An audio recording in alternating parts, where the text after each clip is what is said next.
നേർവേദി പ്രഭാഷണ പരമ്പരയിലേക്ക് ഏവർക്കും സ്വാഗതം. സുവിശേഷകൻ കുഞ്ഞുമോൻ തോട്ടപ്പള്ളി ഇപ്പോൾ നിങ്ങളുമായി ദൈവവചനം പങ്കുവെക്കുന്നു. ശ്രദ്ധിച്ചാലും.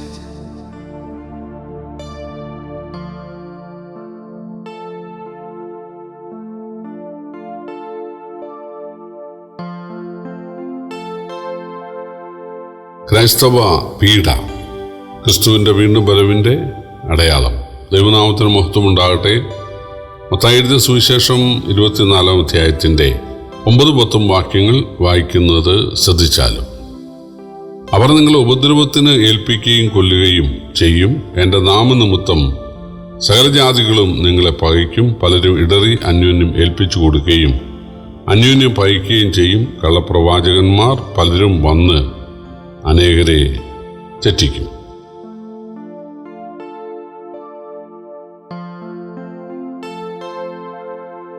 കർത്താവായ യേശു തൻ്റെ വീണ്ടും വരവിൻ്റെ അടയാളമായി പറഞ്ഞ 5-ാമത്തെ കാര്യം ക്രൈസ്തവ പീഡയാണ്. പക്ഷേ ആ കാര്യത്തെ യഹൂദന്മാരുടെ പീഡയായിട്ട് ചിന്തിക്കുന്ന ആളുകളുണ്ട്. കാരണം യേശുവിൻ്റെ ശിഷ്യന്മാരൊക്കെ യഹൂദന്മാരായിരുന്നല്ലോ. അതുകൊണ്ട് അവർ നിങ്ങളെ ഉപദ്രവത്തിന് ഏൽപ്പിക്കും എന്നുള്ളത് യേശുവിനെ കൈക്കൊള്ളാത്ത യഹൂദന്മാരുടെ കാര്യമാണ് എന്ന് വിചാരിക്കുന്ന ആളുകൾ ഉണ്ട്.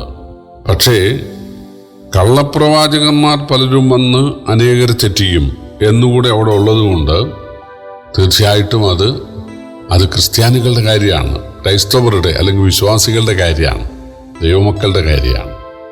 കാരണം പിശാചിന് ഏറ്റവും വിരോധമുള്ളത് ക്രിസ്തുവിൻ്റെ ആളുകളോടാണ്. ഞാനീ പറയുന്നത് ക്രിസ്തു മതക്കാരുടെ കാര്യമല്ല. ക്രിസ്തു മതക്കാരെ സംബന്ധിച്ച് അവർ ക്രിസ്തുവിനെ മാത്രം സ്നേഹിക്കുന്നവരൊന്നുമല്ല. ക്രിസ്തുവിനേക്കാൾ മറിയാമിനെ സ്നേഹിക്കുന്ന അല്ലെങ്കിൽ മറിയാമിനോട് പ്രാർത്ഥിക്കുന്ന കോടിക്കണക്കായ ആളുകളുണ്ട്. അതുപോലെ ഗീവറീസ് എന്നൊരാളെ, അദ്ദേഹം ഒരു ചരിത്രപുരുഷനായിരുന്നോ എന്ന് പോലും സംശയം ഉണ്ട്. പക്ഷേ ഗീവറീസിനോട് പ്രാർത്ഥിക്കുന്ന കോടികളുണ്ട്.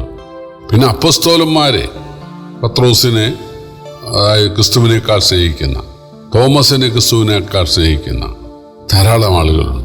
യൂദാ തദേവൂസിനെ ക്രിസ്തുവിനേക്കാൾ സ്നേഹിക്കുന്ന ആളുകളുണ്ട്. പിന്നെ ക്രിസ്ത്യാനികളെ സംബന്ധിച്ച് അവർക്ക് ഓരോ കാര്യത്തിനും ഓരോ പുണ്യവാളന്മാരാണ്. തൊഴിലാളികളുടെ യാത്രക്കാരുടെയൊക്കെ പുണ്യവാളനാണ് യോസേപ്പ്. അതുപോലെ കപ്പൽ യാത്രക്കാരുടെയൊക്കെ പുണ്യവാളനാണ് സെബസ്ത്യാനോസ്. പിന്നെ രോഗികളുടെയും ഒക്കെ പുണ്യവാളനാണ് പിന്നെ അഗസ്റ്റീനോസ്. ഇങ്ങനെ കുറേ പുണ്യവാളന്മാരുണ്ട്. പ്രിയപ്പെട്ടവരെ, യേശു താൻ ജീവിച്ചിരുന്ന കാലത്ത് തൻ്റെ അപ്പസ്തോലന്മാർക്ക് ഓരോരുത്തർക്ക് ഇങ്ങനെ ഓരോ ഒരു ഡീസെൻട്രലൈസേഷൻ നടത്തി ഓരോ ചുമതല ഓരോരുത്തർക്ക്. കുഷ്ഠരോഗിയുടെ സൗഖ്യം പത്രോസ് ചെയ്യ്, ക്ഷയരോഗികളുടേത് തോമാസ് ചെയ്യ്, മുടന്തരുടേത് അന്ത്രോസ് ചെയ്യ്, അങ്ങനെയൊന്നും പറഞ്ഞിരുന്നില്ല. കാരണം യേശു ദൈവമായ സർവശക്തനായ യേശുവിന് പൂർണ്ണമായിട്ട് ആളുകളെ സഹായിക്കാൻ കഴിയുമായിരുന്നു. അതിന് ഒരു സഹരക്ഷകന്റെ ആവശ്യം കർത്താവിന് ഉണ്ടായിട്ടില്ല. ഒരു സെക്രട്ടറി യേശുവിനില്ലായിരുന്നു. യേശു ജീവിക്കുന്നു. ഞാനോ ലോകാവസാനത്തോളം എല്ലാ നാളും നിങ്ങളോട് കൂടി ഉണ്ടെന്ന് പറഞ്ഞ യേശുവിന് ഇന്നും തീർച്ചയായിട്ടും മനുഷ്യനെ സഹായിക്കാനായിട്ട് സാധിക്കും. മനുഷ്യന് വേണ്ടി കുരിശിൽ ആത്മരക്ഷ നൽകാൻ മരിച്ച യേശുവിന് അവൻ്റെ ഭൗതിക കാര്യത്തിൽ അവനെ സഹായിക്കാൻ സാധിക്കില്ലേ? തീർച്ചയായിട്ടും സാധിക്കും. പക്ഷേ ക്രിസ്തുമതം പറയുന്നത് ക്രിസ്തുവിന് അങ്ങനെ ഒറ്റയ്ക്ക് സാധിക്കുകയില്ല, ഇങ്ങനെയുള്ള പുണ്യവാളന്മാരൊക്കെ ഉണ്ടെങ്കിലേ വല്ലതും നടക്കുകയുള്ളൂ എന്നാണ്. അങ്ങനെയുള്ള, അതായത് ക്രിസ്തുവിനേക്കാൾ മനുഷ്യരെ സ്നേഹിക്കുന്ന, മരിച്ചു മൺമറഞ്ഞവരെ സ്നേഹിക്കുന്ന ആളുകളുടെ കാര്യമല്ല ഇവിടെ യേശു പറഞ്ഞത്. മറിച്ച് ക്രിസ്തുവിനെ സ്നേഹിക്കുന്ന ആളുകൾക്ക് ഉപദ്രവമുണ്ടാകുമെന്നാണ്. കാരണം പിശാചിന് ഏറ്റവും വലിയ വിരോധമുള്ളത് ക്രിസ്തുവിനെ സ്നേഹിക്കുന്ന ആളുകളെയാണ്. യേശു തൻ്റെ വീണ്ടും വരവിൻ്റെ അടയാളമായി പറഞ്ഞു, എന്നെ സ്നേഹിക്കുന്ന നിങ്ങൾക്ക് ഉപദ്രവങ്ങളുണ്ടാകും. എന്താണ് കർത്താവ് പറഞ്ഞത്? അതിൻ്റെ 9-ാം വാക്യം, അവർ നിങ്ങൾ ഉപദ്രവത്തിന് ഏൽപ്പിക്കുകയും കൊല്ലുകയും ചെയ്യും. ഉപദ്രവത്തിന് ഏൽപ്പിക്കുക എന്ന് പറയുന്നത് കള്ളക്കേസുകൾ, മതപരിവർത്തനത്തിന്റെ കേസുകൾ. ഇപ്പോൾ വടക്കേന്ത്യയിലൊക്കെ പ്രവർത്തിക്കുന്ന സുവിശേഷകന്മാർ, പാസ്റ്റർമാർ, അവരൊക്കെ ഓരോ വീടുകളിൽ ചെന്ന് യേശു ജീവിക്കുന്നു, യേശു സ്നേഹിക്കുന്നു, യേശു രക്ഷിക്കുന്നു, യേശു ദൈവം മനുഷ്യനായവനാണ്, അതാണ് പറയുന്നത്. അല്ലാതെ ഞാൻ നിങ്ങൾക്ക് 1000 രൂപ തരാം, 500 രൂപ തരാം, നിങ്ങൾ മതം മാറ് എന്ന് പറയാറില്ല.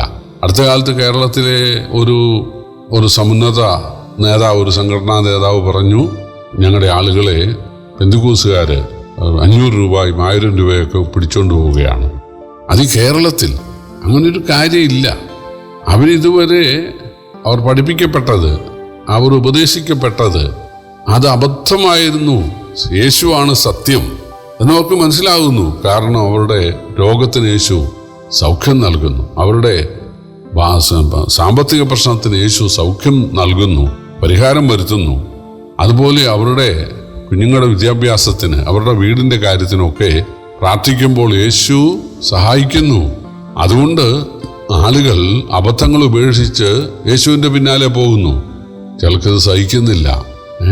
ഇതുദ്ദേശിച്ചാണ് യേശു പറഞ്ഞത്, അവർ നിങ്ങൾ ഉപദ്രവത്തിന് ഏൽപ്പിക്കും. കള്ളക്കേസുകൾ, നിങ്ങൾ മതപരിവർത്തനം നടത്തുകയാണെന്ന് പറയും. അതുപോലെ നിങ്ങൾ പാടാനും പ്രാർത്ഥിക്കാനും ആരാധിക്കാനും കൂടുന്നത് അനാശാസ്യത്തിനാണ് എന്ന് പറയും. അങ്ങനെ നമ്മൾ വായിക്കുന്നു, ജാതികൾ നിങ്ങളെ ദുഷ്പ്രവർത്തിക്കാരെന്ന് ദൂഷിക്കുമെന്ന്. അങ്ങനെ കള്ളക്കേസുകൾ കൊടുത്ത് നിങ്ങളെ ഉപദ്രവത്തിന് ഏൽപ്പിക്കും.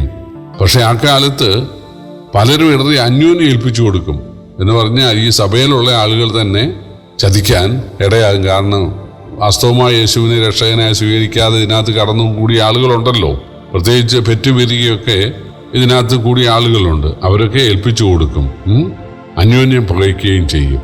ആ സമയത്താണ് കള്ളപ്രവാചകന്മാർ വന്ന് അനേകരെ തെറ്റിക്കും. അത് ഈ കാലത്ത് അധികം നടന്നുകൊണ്ടിരിക്കുകയാണ്. എനിക്ക് അത്ഭുതമുണ്ട്, എനിക്ക് വലിയ സിദ്ധികളുണ്ട്, എൻ്റെ സഭയെ വന്നാൽ നിങ്ങളെല്ലാം കോടീശ്വരന്മാരാകും, എൻ്റെ സഭയെ വന്നാൽ നിങ്ങൾക്കെല്ലാം വീടുണ്ടാകും, കാറുണ്ടാകും. പക്ഷേ ഉണ്ടാകുന്നത് നേതാക്കന്മാർക്ക് മാത്രമേ ഉള്ളൂ. നേതാക്കന്മാർ ഇവരുടെ സ്തോത്രകാഴ്ച പിരിച്ചെടുക്കുക, ആഭരണങ്ങളും ഒക്കെ ഊരിയെടുക്കുക, ഓരോ വ്യാജം പറഞ്ഞ്.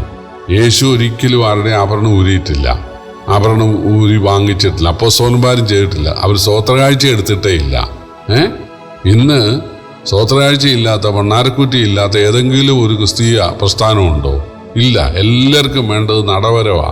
നമ്മുടെ പോക്കറ്റിലെ പൈസ അടിച്ചെടുക്കുക എന്നുള്ളതാണ് ഈ നേതാക്കന്മാരുടെ. അതാണ് കള്ളപ്രവാചകന്മാർ പലരും വന്ന് തെറ്റിക്കുമെന്ന് പറയുന്നതിൻ്റെ താല്പര്യം. അത് വർദ്ധിച്ചുകൊണ്ടിരിക്കുകയാണ്. ഇതെല്ലാം യേശുക്രിസ്തുവിൻ്റെ വീണ്ടും വരവിൻ്റെ അടയാളമാണ്. നമ്മുടെ കർത്താവ് നമ്മളെ ചതിക്കാത്ത, നമ്മളിൽ നിന്നൊന്നും ആഗ്രഹിക്കാത്ത, നമുക്ക് വേണ്ടി ചോര ഊറ്റി തന്ന യേശു വരാറായി. അവൻ്റെ വരവിനായിട്ട് ഒരുങ്ങുവാൻ ദൈവം നമ്മെ സഹായിക്കട്ടെ. കർത്താവിൻ്റെ വലിയൊരു നാമം വാഴ്ത്തപ്പെടുമാറാകട്ടെ.